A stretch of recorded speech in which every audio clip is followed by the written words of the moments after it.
বলছেন আমার পরিবারকে রক্ষা করবেন, কিন্তু আমার চোখের সামনেই তো আমার পরিবার ডুবে যাচ্ছে। আল্লাহ তাআলা সতর্ক করতেছেন, ক্বালা ইয়া নূহ, ও নূহ, ইন্নাহু লাইসা মিন আহলিক, সন্তান হইতে পারে কিন্তু পরিবার না। এখন পরিবার না হলে তো সন্তান না। তাই আল্লাহ পরের আয়াতে বলতেছেন, ইন্নাহু আমালুন গায়রু সালিহ, নিশ্চয়ই তোমার সন্তান ভালো কাজ করতো না, এটা তুমিও জানো। তাই আল্লাহ বলতেছেন, ফালা তাসআলনি মা লাইসা লাকা বিহি, যে বিষয়ে তোমার পরিপূর্ণ জ্ঞান নেই ওই বিষয়ে আমি আল্লাহর কাছে তুমি দাবি করো না। এরপরে আল্লাহ বলতেছেন, ইন্নী আইযুকা আন তাকুনা মিনাল জাহিলিন, ও আমার নবী হযরতে নূহ, এই দাবি যদি অন্য কোন সাধারণ মানুষ করত তাহলে আমি তার এতটা ধমক দিতাম না। তুমি তো আমার প্রিয় নবী, তুমি তো জানো সন্তান আদর্শবান না হলে সে তোমার হাকিকি সন্তান হইতে পারে না। অন্তত একজন নবীর সন্তান হওয়ার পরে সে যদি আমি আল্লাহকে বিশ্বাস না করে, আমি আল্লাহর ভালোবাসা ভয় তার দিনের মধ্যে না থাকে, সে কোনোদিন নবীর সন্তান হইতে পারে। এরপর হযরত নূহ আলাইহিস সালাম বললেন, ও আল্লাহ, আমি বুঝতে পারিনি যে সন্তান হওয়ার জন্য সদাচারী হওয়ার পাশাপাশি আবার নেক আমলদারও। তো এরপরে যখন তিনি এই কথা বলে আল্লাহর কাছে ক্ষমা চাইলেন, ওয়া ইল্লা তাগফিরলি ওয়া তারহামনি, ও আল্লাহ, আপনি যদি আমাকে ক্ষমা না করেন, দয়া না করেন, তাহলে আকুম মিনাল খাসিরিন, আমি নবী হইতে পারি ঠিক, কিন্তু আপনার ক্ষমা রহমত যদি আমি না পাই তাহলে আমিও একজন ক্ষতিগ্রস্ত ব্যক্তি হয়ে যাব। এখানে একটা বোঝার বিষয় হচ্ছে এই যে নবী বলতেছেন যে আপনি যদি আমাকে ক্ষমা না করেন, দয়া না করেন, আমি নবী হওয়া সত্ত্বেও, এত বড় ব্যক্তি হওয়া সত্ত্বেও আমিও ক্ষতি থেকে বাঁচতে পারবো না। তাহলে পৃথিবীর যে যেখানে থাকুক, যদি আল্লাহর রহমত এবং মাগফিরাত ক্ষমা যদি তার উপর না থাকে, সে পৃথিবীর সবচেয়ে বড় আসনে বসে থাকলেও অবশ্যই আল্লাহ তাআলার ঘোষণা অনুযায়ী সে কি হবে? ক্ষতিগ্রস্তদের অন্তর্ভুক্ত হবে। সর্বশেষ যে আয়াতটা দিয়ে শুরু করেছিলাম সেই আয়াতের তর্জমা করে শেষ করে দিব। আল্লাহ তাআলা এই আয়াতের মধ্যে সুন্দর একটা ডিসিশন দিচ্ছেন, লিল্লাযীনা ইসতাজাবু লিরাব্বিহিমুল হুসনা, যে সমস্ত বান্দারা আমি আল্লাহর আহ্বানে সাড়া দিবে, আমি আল্লাহর ডাকে সাড়া দিবে, তাদের জন্য রয়েছে উত্তম পরিণাম। আর ওয়াল্লাযীনা লাম ইসতাজিবু লাহু, যারা আমি আল্লাহর ডাকে সাড়া দিবে না, যদি তাদের জন্য এই পৃথিবীর সব কিছু হয়ে যায়, ওমিসলাহু মাআহু, এর সাথে আরো কিছু হয়ে যায়, লাফতাদাউবি, এগুলো যদি সে মুক্তিপণ হিসেবে দিতে চায়, এরপরেও আমি আল্লাহ বলতেছি, উলাইকা লাহুম সুউল হিসাব, দুনিয়ায় তাদের জন্য রয়েছে নিকৃষ্ট শেষ পরিণতি, আর ওয়ামাওয়াহুম জাহান্নাম, আখিরাতেও রয়েছে তাদের জন্য ঠিকানা হিসেবে জাহান্নাম, ওয়া বিসাল মিহাদ, আর জেনে রেখো দুনিয়ার এই শাস্তির চাইতেও আরো বেশি ভয়ঙ্কর হচ্ছে জাহান্নামের যদি ঠিকানাটা কোথায় হয়? জাহান্নাম হয়ে যায়।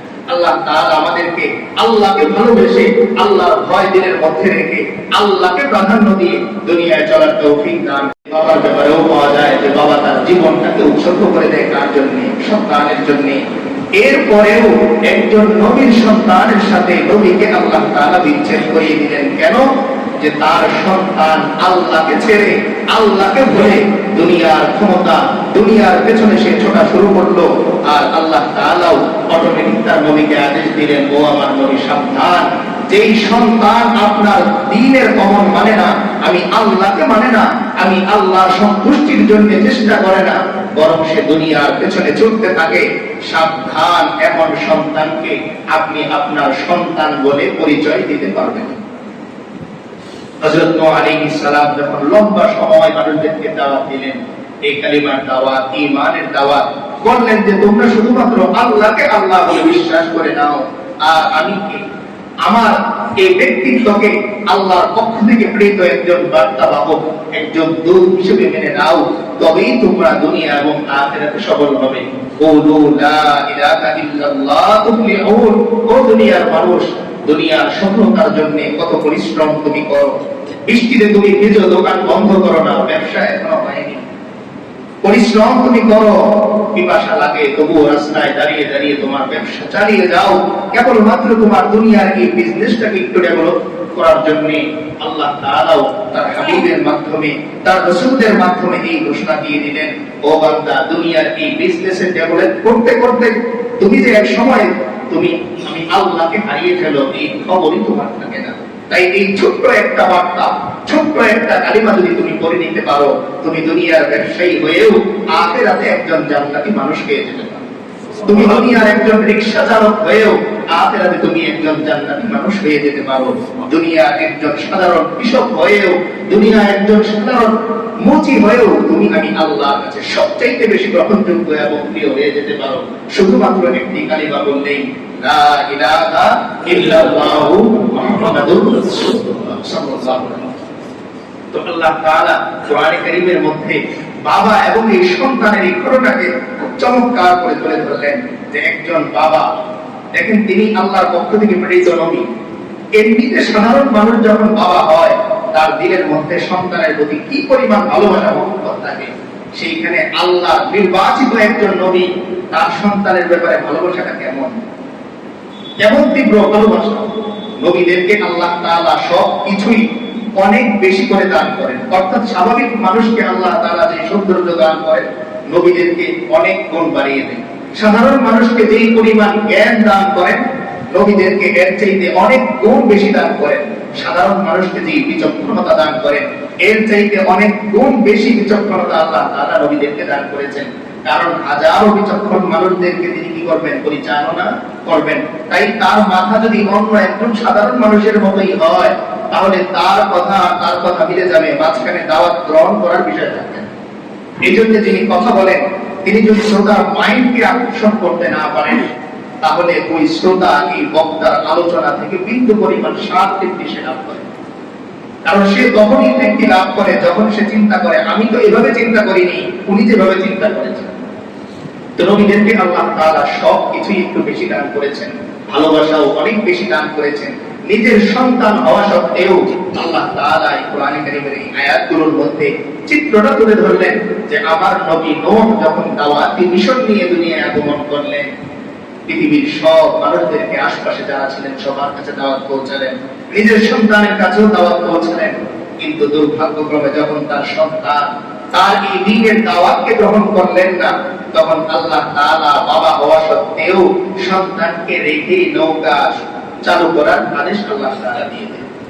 হযরত নূহ আলাইহিস সালাম যখন নাকি আল্লাহ তাআলার কাছে নিজের আফসোসের কথা বলতে লাগলেন যে ও আল্লাহ, এই লম্বা সময় ধরে আমি আমার এই জনগণকে বোঝানোর চেষ্টা করতেছি, ওরা দুনিয়া বোঝে কিন্তু আখিরাত বোঝে না। আজকাল আমাদের সমাজে দেখবেন যে যারা দ্বীনের দাওয়াত নিয়ে কাজ করতেছেন, বাড়িতে বাড়িতে বারবার যাচ্ছেন, বারবার বোঝাচ্ছেন, নিজের টাকা খরচা করে এক এলাকা থেকে আরেক এলাকায়, এক বিভাগ থেকে আরেক বিভাগে, এক দেশ থেকে আরেক দেশে তিনি চলে আসতেছেন, কিন্তু এলাকার মানুষগুলোই নামাজে আসতেছে। তিনি দিনের এই ভালোবাসা তো দিলে করে দেশ ছেড়ে চলে আসলেন, কিন্তু মসজিদের পাশেই বাসা, মসজিদের পাশেই দোকান, তিনি তার দোকান ছাড়তে রাজি নন, তিনি তার বাসা ছাড়তে রাজি নন। কেন? কারণ তার দিনের মধ্যে এখনো পর্যন্ত আল্লাহর ভালোবাসা, এখনো পর্যন্ত আল্লাহর ভয় আসেনি। এজন্যই আল্লাহ তাআলা কোরআনে কারীমের মধ্যে বলেন, আলাম ইয়ানি লিল্লাযীনা আমানু আন তাখশা কুলুবুহুম লিযিকরিল্লাহ ওয়া মা নাযালা মিনাল হক। আল্লাহ তাআলা বলেন যে মানুষগুলো ঈমানের বাক্যটা বলে মুমিন মাত্র হলো, ওই বান্দাদের কি এখনো পর্যন্ত সময় হয়নি আন তাখশা কুলুবুহুম, তাদের অন্তরগুলো আমি আল্লাহর ভয়ে কেঁপে উঠবে। অর্থাৎ মসজিদে যখন নামাজ চলে, ওই অবস্থায় একজন মুসলমান মসজিদের পাশেই দোকান করে বসে থাকবে, হতে পারে না। আল্লাহ বলতেছেন এখনো কি সময় হয়নি তোমার দোকান বন্ধ করা, এখনো কি সময় হয়নি তোমার ব্যবসা বন্ধ করা, এখনো কি সময় হয়নি আমাকে ভয় করা। ও বান্দা, চোখের সামনেই তো তোমার পাশের দোকানদার এখন আর দোকানে আসতে পারে না, চোখের সামনেই তো তোমার পাশের মার্কেটের মালিক এখন আর আসতে পারে না, মাটির কবরে শুয়ে আছে। তুমি স্বর্ণের দোকান দিয়েছো বান্দা, একদিন তোমাকে এই স্বর্ণের দোকান থেকে বের করে ওই মাটির মধ্যেই, কাদা মাটির মধ্যেই শুইয়ে দিবে। তাই সময় হওয়ার আগে দুনিয়ার এই দোকান ছেড়ে আমি আল্লাহ যে একটা দোকান আছে, মসজিদ আমার কাছে সবচেয়ে প্রিয় জায়গা, এই জায়গায় তুমি চলে যাও। দুনিয়ার এই ব্যবসায় দোকানের ক্যাশের মধ্যে যেরকম তোমার মাস শেষে একটা লভ্যাংশ চলে আসে, ও বান্দা মনে রেখো, মসজিদে প্রবেশ করার সঙ্গে সঙ্গেই আমি আল্লাহ তোমার জন্য আমার রহমতের দরজাগুলো খুলে দিই। সুবহানাল্লাহ। আল্লাহুম্মা ফতহি আবওয়াবা রাহমাতিক। ও আল্লাহ, আমি চলে আসলাম, আপনার ঘরে, আপনার দোকানে আমার জন্য আপনার রহমতের দরজাগুলো কি করে দেন, খুলে দেন। আমরা যেরকম দোকানদারের কাছে ফোন দিই, ও ভাই আমি তো আপনার দোকানের সামনে একটু দোকানটা খুলেন, বান্দাও মসজিদের সামনে এসে সিগন্যাল দেয়, ও আল্লাহ আমি আপনার পায়ে, আমি আপনার ভালোবাসায় আমার দোকানের দরজা বন্ধ করলাম, আসলাম আপনার দোকানের সামনে, আমার দোকানের দরজা বন্ধ, এবার আপনার দোকানের দরজা আপনি খুলে দেন। তো নূহ আলাইহিস সালাম যখন আল্লাহ তাআলার কাছে আফসোস প্রকাশ করলেন যে ও আল্লাহ এই লম্বা সময় ধরে আমি আমার এই জনগণের পেছনে কাজ করতেছি, তাদেরকে আপনাকে চেনানোর জন্য চেষ্টা করতেছি, কিন্তু ওরা আপনাকে চিনতে রাজি নয়, চিনছে না। বিষয়টা এরকম নয়, পৃথিবীর কোন মানুষ যদি আল্লাহকে চেনার চেষ্টা করে তাহলে আল্লাহ তাআলা বলেন ওয়াল্লাযীনা জাহাদু ফীনা লানাহদিয়ান্নাহুম সুবুলানা। পৃথিবীর কোন মানুষ পড়াশোনা না করলেও, পৃথিবীর কোন মানুষ শিক্ষা তার না থাকলেও, সে যদি তার কৃষি ক্ষেতে বসেও আমি আল্লাহকে চিনতে চায়, আমি আল্লাহ গ্যারান্টি দিচ্ছি তার ওই কৃষি ক্ষেতে থেকেও আমি আল্লাহকে চেনার রাস্তা আমি সহজ করে দিচ্ছি। আল্লাহ বলেন যারাই আমাকে পাওয়ার চেষ্টা করবে, মুমিন অমুসলিম কারো কথা আল্লাহ বলেননি, বলেছেন যে দুনিয়ার যে কোনো মানুষ আমাকে চেনার জন্য কি করবে, চেষ্টা করবে, আমি আল্লাহ কি করে দিব, পথ খুলে দিব। হযরত ওমর রাদিয়াল্লাহু তাআলা ইসলামের কাহিনী বললে এটাই বোঝা যায় যে তিনি যখন তার বোনের ঘরে গেলেন, তারা তখন তেলাওয়াত করতেছিলেন তাহা মা আনজালনা আলাইকাল কুরআন লিতাশকা। এই আয়াত শোনার সঙ্গে সঙ্গে তার দিলের মধ্যে এক ধরনের কম্পন তৈরি হইল যে এই কথা তো পৃথিবীর কোনো মানুষের হইতে পারে না। আমি ওমর এত বেশি পড়াশোনা করেছি, তিনি বহু শিক্ষিত মানুষ ছিলেন, ওনার আব্বা যেহেতু প্রভাবশালী মানুষ ছিলেন, তিনি পড়াশোনা করেছেন, তিনি বলেন যে আমার জীবনে এত চমৎকার কথা আমি কোনোদিন শুনিনি, এই কথা পৃথিবীর কোনো মানুষের হতে পারে না, একমাত্র মুহাম্মদ যার কথা বলে তার থেকেই নাজিল হবে। তিনি যখন দিলের মধ্যে এরকম ব্যথা অনুভব করলেন, সঙ্গে সঙ্গে আল্লাহ তাআলা তার রাস্তাটাও খুলে দিলেন। তিনি রাসূল করিম সাল্লাল্লাহু আলাইহি ওয়াসাল্লামের দরবারে যাচ্ছেন। দেখেন সহজটা আল্লাহ কিভাবে করলেন। হযরত ওমর রাদিয়াল্লাহু তাআলা ইসলাম গ্রহণের আগে একজন পরিচিত মানুষ ছিলেন এবং মার্ক করা যে তিনি আল্লাহর রাসূলের দুশমন। যে দিন তিনি আল্লাহ রাসূল সাল্লাল্লাহু আলাইহি ওয়াসাল্লামের কাছে ঈমান আনবেন বলে যাতায়াত শুরু করলেন, মাত্র ওই দিন গেটের মধ্যে পাহারা হিসেবে হযরত হামজা রাদিয়াল্লাহু তাআলা ছিলেন। তিনি কেমন বীর ছিলেন তাও আমরা জানি, সেদিকে যাব না।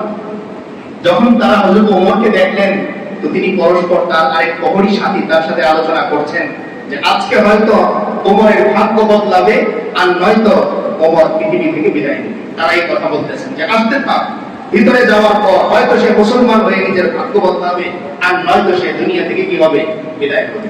প্রশ্নটা হচ্ছে, দেখেন সেই দিন যদি হযরত ওমর রাদিয়াল্লাহু তাআলা আনহুকে গেটের মধ্যেই হযরত হামজা রাদিয়াল্লাহু তাআলা আনহু আক্রমণ করে বসতেন, তাহলে তিনি রহমাতুল লিল আলামিনের দরবারে পৌঁছানো না, আর তিনি এই কালিমার দাওয়াতও গ্রহণ করেন।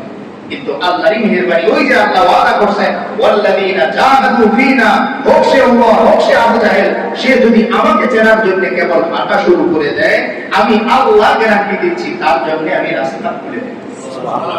হযরত ওমর রাদিয়াল্লাহু তাআলা আনহু গেটে প্রবেশ করলেন আর হাত বাড়িয়ে দিয়ে বললেন, ইয়া রাসূলুল্লাহ আমাকে করিয়ে দেন সেই মধুর কালিমা লা ইলাহা ইল্লাল্লাহ মুহাম্মাদুর রাসূলুল্লাহ। যে স্রষ্টা বাণী শুনতে এত মধুর, ওই স্রষ্টা না জানি কত মধুর, যার কথা শুনতে এত মজা, তিনি দেখতে না জানি কত মজা। এই ভালোবাসা তখন তার দিলের মধ্যে চলে আসলো। আবু জাহেল অবাক হলেন যখন তিনি যে সংবাদ দিলেন যে আমি তো মুসলমান হয়ে গেছি, বিশ্বাসই করে না যে তুমি মুসলমান হইতে পারো না, অন্তত দরজা বন্ধ করে দিলেন। কিন্তু ওই যে তার দিলের মধ্যে ব্যথা, আল্লাহকে আমি চিনবো, এই ফিকির যদি কারো দিলের মধ্যে চলে আসে, আল্লাহ তাআলা তার জন্য কি করে দেন, পথকে সহজ করে দেন। তো হযরত নূহ আলাইহিস সালাম আল্লাহর কাছে যখন এই আফসোস প্রকাশ করলেন, তো তিনি সাথে সাথে একটা বদদোয়াও করলেন, রব্বি লা তাদার আলাল আরদি মিনাল কাফিরিনা দাইয়ারা। হযরত নূহ আলাইহিস সালাম বলেন, ও আমার রব, লম্বা সময় পর্যন্ত আমি আমার উম্মতকে যখন দাওয়াত দিলাম আর তারা মানলো না, আমি বুঝতে পারলাম ওদের পিছনে মেহনত করে আল্লাহ হবে না, তাই লা তাদার আলাল আরদি মিনাল কাফিরিনা দাইয়ারা। ও আল্লাহ, যারা আমি নূহের কথা শুনেও আপনার দিকে আসলো না, যারা আমার দাওয়াত পেয়েও আপনাকে চেনার জন্য মেহনত করা শুরু করলো না, আমি নূহের চাওয়া লা তাদার আলাল আরদি মিনাল কাফিরিনা দাইয়ারা, যারা এখনো পর্যন্ত ঈমান আনেনি তাদের একটা ঘরও আপনি দুনিয়ার মধ্যে বাকি রেখেন না। এই বদদুয়া তিনি করে বসতেন। এবং আমরা জানি এই বিষয় যে হাসরের ময়দানে যখন হযরত নূহ আলাইহিস সালামের কাছে উম্মতরা যাবে সুপারিশের জন্য, তখন তিনি ওজর প্রকাশ করবেন, বলবেন যে আমি তো একটা বদদুয়া করে আল্লাহর কাছে ধরা, এজন্য আজকে আমি সুপারিশ করতে পারবো। তো এরপরে আল্লাহ তাআলা আদেশ দিলেন যে ও নূহ, তাহলে তুমি একটা সাফিনা বানাও, একটা জাহাজ বানাও, যেই জাহাজের মধ্যে কেবলমাত্র তারাই উঠতে পারবে যারা দুনিয়ার ব্যবসা নয় বরং আখিরাতের ব্যবসাকে প্রাধান্য দিয়েছে। তো আল্লাহ তাআলা যখন এই আদেশ দিলেন, তিনি নৌকা বানাচ্ছেন। এমন অবস্থায় তার আশেপাশের লোক যারা, তারা তাকে নিয়ে খুব ঠাট্টা করে, বলে ও নূহ, পানি পাইলা কোথায়? তখন বৃষ্টি নেই, খরা চলতেছে। তিনি বসে বসে নৌকা বলেন, জাহাজ তিনি বলতেছেন। তো তার এলাকার আশেপাশে যারা ছিলেন তারা বলতে লাগলেন, ও নূহ, হঠাৎ করে পাগল হয়ে গেলে নাকি? পানি নেই, বৃষ্টি নেই, কিচ্ছু নেই, জাহাজ কোথায় চালাবে তুমি? তো বারবার তার মন খারাপ হয়। তো আল্লাহ তাআলা বললেন, ও নূহ, তুমি তোমার সঙ্গীদেরকে বলে দাও তারা যেন এই কথা বলে, ইন তাসখরু মিন্না ফা ইন্না নাসখরু মিনকুম কামা তাসখরুন।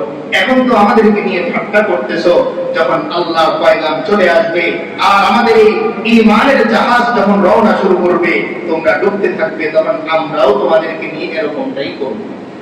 এরপরের অংশে আল্লাহ বলেন, فسوف تعلمون من يأتيه عذاب يخزيه ويحل عليه عذاب মুকিম। আল্লাহ তাআলা বলেন, ও আমার নবী হযরত নূহ, আপনি আপনার কওমদেরকে ঘোষণা করেন, অচিরেই তোমরা জানতে পারবে কাদের উপর আল্লাহর গজব নাযিল হয়। অর্থাৎ যারা আমরা ঈমান আনলাম তারা কি ক্ষতিগ্রস্ত হই, নাকি যারা তোমরা আল্লাহকে না মেনে দুনিয়ার পেছনে ছোটা শুরু করলে, দুনিয়ার টাকার পেছনে, ক্ষমতার পেছনে ছুটতে শুরু করলে, তারা ক্ষতিগ্রস্ত হও, অচিরেই তোমরা জানতে পারবে। এই ভবিষ্যৎবাণী তিনি করলেন। এরপর যখন নৌকা তৈরি হয়ে গেল, তো হযরত নূহ আলাইহিস সালাম যখন নৌকা চালু করবেন, স্টার্ট করবেন, এমন সময় তাকিয়ে দেখেন ওনারই সন্তান একটু দূরে দাঁড়িয়ে। এই আয়াত থেকে আল্লাহ তাআলা ছেলে এবং পুত্রের মাঝে, ছেলে এবং বাবার মাঝে ঈমান না থাকলে আদর্শ যে এক হয় না, এই বিষয়টা তুলে ধরলেন। তাহলে আমার সন্তান কখন আমার সন্তান? যখন তার আদর্শের সাথে কিংবা আমার আদর্শের সাথে তার আদর্শ মিলে। যদি সে আমার আদর্শ না পায়, সন্তান আমার হলেও টাকার ভাগ পাবে তার বন্ধু, টাকার ভাগ পাবে তার অন্যান্য সাথে, আমি পাবো। এজন্য দেখবেন আজকাল একটা অভিযোগ যে ছেলে মেয়ে বিয়ে শাদী হওয়ার পরে, বিশেষ করে ছেলে বিয়ে শাদী করার পরে টাকা পয়সা বাবা যতটা পায় এর চেয়ে বেশি শ্বশুর পায়। কেন? কারণ নতুন বিয়ে শাদী করার পরে সম্মানটা স্বাভাবিকভাবে শ্বশুরের পক্ষ থেকে বেশি আসে, তাই তার টাকার ভাগ ওই দিকে বেশি চলে যায়। কেন? কারণ আমি আমার ছেলেকে আদর্শ শেখাতে পারিনি। তাই আল্লাহ তাআলা এই আয়াতের মধ্যে শুধুমাত্র হযরত নূহ আলাইহিস সালামের ইতিহাস তুলে ধরতেছেন, বিষয়টা এরকম না। আমরা অনেকেই কোরআনের এই ইতিহাসগুলোকে ইতিহাস মনে করি, কিসসা ঘটনা মনে করি। কোরআন এত দামি গ্রন্থ, এইখানে শুধুমাত্র গল্প কাহিনী, গল্প থাকতে পারে না, বরং আল্লাহ তাআলা এক একজন নবীর ঘটনা দিয়ে সমাজের চিত্রগুলো তুলে ধরলেন যে ও সমাজের লোকেরা, তোমরাও মিলাও তোমার সন্তানও কি দ্বীনের ব্যাপারে তোমার আদর্শের মধ্যে আছে কিনা। যদি থাকে তাহলে তুমি তোমার সন্তানকে হাসরের ময়দানে কাছে পাবে, আর যদি না থাকে তাহলে কোরআনে আল্লাহ বলে দেন, ইয়াউমা ইয়াফিরুল মারউ মিন আখি। ভাই ভাইকে চিনবে না, বাবা সন্তানকে চিনবে না, মা তার সন্তানকে চিনবে না। কেন? আদর্শ এক না হওয়ার কারণে। আর যদি আদর্শ এক হয় তবে মাও সন্তানকে চিনবে, সন্তানও মাকে চিনবে। হযরত নূহ আলাইহিস সালাম যখন নৌকা চালু করবেন, এমন সময় দেখলেন তার সন্তান একটু দূরে দাঁড়িয়ে। তো আল্লাহ তাআলা বলেন, ওয়ানাদা নূহু ইবনাহু ওয়া কানা ফি মাযিলি ইয়া বুনাইয়া ইরকাম মা'না ওয়া লা তাকুম মা'আল কাফিরিন। হযরত নূহ আলাইহিস সালাম যখন জাহাজ স্টার্ট করবেন, তখন তার সন্তানকে বললেন, ও আমার সন্তান, আসো আমাদের সাথে ঈমানের জাহাজের মধ্যে উঠে যাও। অর্থাৎ এই জাহাজের মধ্যে যারা আছে তারা কারা? তারা হচ্ছে আল্লাহর লোক, তারা হচ্ছে ঈমান আনয়ন করা লোক, তারা আল্লাহর আদর্শে আদর্শবান হন। তো আল্লাহ তাআলার কাছে তিনি পরবর্তীতে ফরিয়াদ করলেন, সেটা সামনে আসবে। তার সন্তানকে তিনি ডাকলেন, আসো ইরকাম মা'না, আমাদের সাথে এসে চুপ দাও, ওয়ালা তাকুম মাআল কাফিরিন। ও আমার সন্তান, যারা আমি আমার আল্লাহকে অস্বীকার করলো তাদের সাথে তুমি মিলে যেও না। এরপরে তার সন্তান কি উত্তর দিচ্ছে দেখেন, এখানে একটা বোঝার বিষয়। মানুষের দিলের মধ্যে যখন আল্লাহর ভালোবাসা, আল্লাহর ভয় না থাকে, তখন সেই মানুষ সত্যকে দেখতে পায় না, ভালোকে দেখতে পায় না, বরং সে দুনিয়ার পেছনে ছুটতে থাকে, মন্দের পেছনে সে ছুটতে থাকে। সে নিজের চোখে দেখতেছে যে আমার বাবা একজন নবী হওয়া সত্ত্বেও তিনি জাহাজে করে তার এই জাতিকে ছেড়ে যাচ্ছেন, তাহলে আমি কোন আশায় আমার বাবাকে ছেড়ে এখানে বসে আছি। নিজের কিসের মধ্যে বাড়িতে বড় হওয়া সন্তান, তিনি তো অন্তত তার বাবা সম্পর্কে জানেন, কিন্তু দেখেন আল্লাহর ভয়, আল্লাহর ভালোবাসা যখন মানুষের দিলের মধ্যে না থাকে, তখন সে সত্য কাছে থাকলেও দেখতে পায় না। তার বাবা বলতেছেন, ও আমার সন্তান, অচিরে একটি ঢেউ আসবে, আর এই ঢেউয়ের নিচে যারা আল্লাহকে বিশ্বাস করে না তারা তলিয়ে যাবে। কিন্তু সন্তান কি বলে?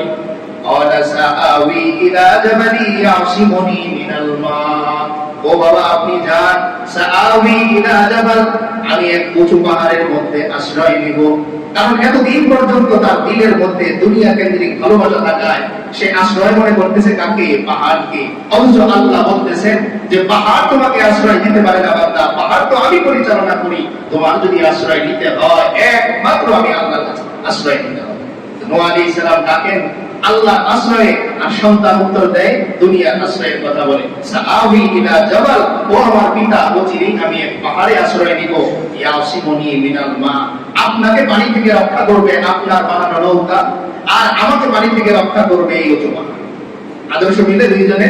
একজন বলতেছেন যে বাঁচার জন্য কোথায় আসতে হবে? আল্লাহর আশ্রয়ে। আর সন্তান বলতেছেন না, বাঁচার জন্য কোথায় যেতে হবে? পাহাড়ে। এইখানে একটা চমৎকার বিষয়, সেটা হচ্ছে এটা যে পাহাড়কে সে আশ্রয় হিসেবে কেন নেই? কারণ আল্লাহ তাআলা আগের আয়াতেই বলেন, নৌকা যখন চালু হলো তখন ঢেউগুলো যে আসতেছিল, ঢেউগুলো ছিল পাহাড় সমান। ঢেউগুলো ছিল কিসের সমান? পাহাড় সমান। তাই সে একটা উঁচু পাহাড় থেকে আশ্রয় নিল যে আমার বাবা এই পানির মধ্যে নৌকা চালাচ্ছেন, এ তো একটু পরেই ডুবে যাবে, কিন্তু আমি যদি পাহাড়ের মধ্যে আশ্রয় নিই তাহলে আর ডুববে না। দুনিয়ার ভালোবাসা, দুনিয়ার মহব্বত যখন আমার দিলের মধ্যে ঢুকে যায়, তখন আমার মনে হয় দুনিয়া আমাকে কি করতে পারবে? স্থায়ী করতে পারবে, দুনিয়া আমাকে বাঁচাতে পারবে। কিন্তু হযরত নূহ আলাইহিস সালামের পরের আয়াতে আল্লাহর এই পয়গাম শুনিয়ে দিলেন, ক্বালা লা আসিমাল ইয়াওমা মিন আমরিল্লাহি ইল্লা মান রাহিম। ও আমার সন্তান, খেয়াল করে শোনো, লা আসিমাল ইয়াওমা মিন আমরিল্লাহ, আল্লাহর শাস্তি থেকে আজকে আল্লাহর রহমত ছাড়া পৃথিবীর কোনো মানুষ বাঁচতে পারবে না। তিনি বলতেছেন লা আসিমা ইয়াওমা মিন আমরিল্লাহ, তুমি দেখতেছো এই পাহাড় দাঁড়িয়ে আছে, কিন্তু সন্তান তুমি কেন এই কথা বিশ্বাস করো না যে এই পাহাড় দাঁড়িয়ে আছে আমি আল্লাহর হুকুমে? এই পাহাড় দাঁড়িয়ে আছে তোমার সৃষ্টিকর্তা আল্লাহর হুকুমে। তিনি শুধু বলবেন পাহাড় ধসে যাও, আর পাহাড় ধসে যাবে। তিনি শুধু বলবেন ও পানি ডুবিয়ে দাও, আর তলিয়ে দিবে। তুমি এই পাহাড়ে নয়, এই পানিতে নয়, এই মাটিতে নয়, তুমি আমি আল্লাহর কাছে আশ্রয় নাও। এই কথা বলতে বলতেই সন্তান আর বাবার মাঝে ওয়াহালা বাইনাহুমাল মাউজু ফাকানা মিনাল মুগরাকিন। আল্লাহ তাআলা বলেন, এমন কথাবার্তা যখন চলতেছে, বাবা বলতেছে আল্লাহর আশ্রয়ের কথা, আর সন্তান বলতেছে কিসের কথা? দুনিয়ার আশ্রয়ের কথা। তো আল্লাহ বললেন ওয়াহালা বাইনাহুমাল মাউজ, সন্তান দাঁড়িয়ে আছে পাহাড়ের মধ্যে, আর বাবা দাঁড়িয়ে আছে নৌকার মধ্যে। এমন সময় একটা ঢেউ এসে দুইজনের মাঝে বিচ্ছেদ করে দিল। অর্থাৎ এটা বুঝিয়ে দিল দুনিয়ার পর্দা একরকম, আখিরাতের পর্দা আরেক রকম। আল্লাহ তাআলা অর্থাৎ হযরত নূহ আলাইহিস সালামকে বোঝাতে চাচ্ছেন, যেই সন্তান তোমার ঘরের খাবার খেয়ে, তোমার নূর খেয়ে, তোমার আদর্শকে এতদিন পর্যন্ত আঁকড়ে ধরতে পারেনি, আজকে এই শাস্তির সময় এসে তুমি আর তাকে কি করতে পারবে না? বোঝাতে পারবে না। অর্থাৎ যতদিন পর্যন্ত আমার দিলের মধ্যে আল্লাহর প্রতি ভালোবাসা, ভয় না ঢুকবে, ততদিন পর্যন্ত দুনিয়া আমার কাছে কি মনে হবে? স্থায়ী মনে হবে। আমার টাকা আমার কাছে স্থায়ী মনে হবে, আমার চেয়ার আমার কাছে স্থায়ী মনে হবে। অর্থাৎ আল্লাহ তাআলা প্রতিদিন এরকম করতেছেন, চেয়ারে বসা হুট করে স্ট্রোক করে সামনের দিকে ঝুঁকে পড়ে যায়। এরপরে ওয়াহালা বাইনাহুমাল মাউজু ফাকানা মিনাল মুগরাকিন, আল্লাহ তাআলা বলে দিলেন যে পিতা এবং পুত্রের মাঝে একটি ঢেউ এসে কি করে দিল? আড়াল। এরপরে হযরত নূহ আলাইহিস সালাম আল্লাহ তাআলার কাছে আবদার করে বলেন যে ও আমার আল্লাহ, এ তো আমার ছেলে। তিনি আল্লাহর কাছে কি আবদার করতেছেন, ইন্না বিনি মিন আহলি ওয়া ইন্না ওয়াদাকাল হক ওয়া আনতা আহকামুল হাকিমিন। হযরত নূহ আলাইহিস সালাম বলেন, ও আমার আল্লাহ, আপনি ওয়াদা করেছেন আমার পরিবারকে আপনি হেফাজত করবেন, এ তো আমার চোখের সামনে আমার সন্তান ডুবে যাচ্ছে। তিনি আল্লাহর কাছে কি আবদার করলেন, ইন্না বিনি মিন আহলি, নিশ্চয়ই আমার পুত্র, আমারই সন্তান, আমার পরিবার। ওয়া ইন্না ওয়াদাকাল হক, আপনার ওয়াদা তো সত্য, আপনি বলেছেন আমার পরিবারকে আপনি কি করবেন, রক্ষা করবেন, হেফাজত করবেন। ওয়া আনতা আহকামুল হাকিমিন, আর আপনিই তো পৃথিবীর সর্বশ্রেষ্ঠ বিচারক, আপনার বিচারের উপরে পৃথিবীর কারো বিচার হইতে পারে। এই কথা যখন বললেন তখন আল্লাহ তাআলা কি উত্তর দিচ্ছেন, ক্বালা ইয়া নূহ ইন্নাহু লাইসা মিন আহলিক। ও নূহ, তুমি দেখতেছো তোমার সন্তান, কিন্তু সাবধান, আমি আল্লাহ বলতেছি ইন্নাহু লাইসা মিন আহলিক, সে তোমার সন্তান হইতে পারে না। আল্লাহ কি বলতেছেন, যে তুমি দাবি করতে পারো তোমার সন্তান, কিন্তু এমন ছেলে তোমার কি হইতে পারে না, সন্তান হইতে পারে। এবার স্বাভাবিকভাবেই প্রশ্ন আসবে, জন্ম নিল আমার ঘরে আমার সন্তান, অথচ আল্লাহ বলতেছেন আমার সন্তান না, আমার পরিবার না। তখন আল্লাহ তাআলা উত্তর দিয়ে দিচ্ছে। যখন আমার মনে প্রশ্ন থাকে, উত্তর না পেলে মনের মধ্যে কি কাজ করে, অস্থিরতা কাজ করে।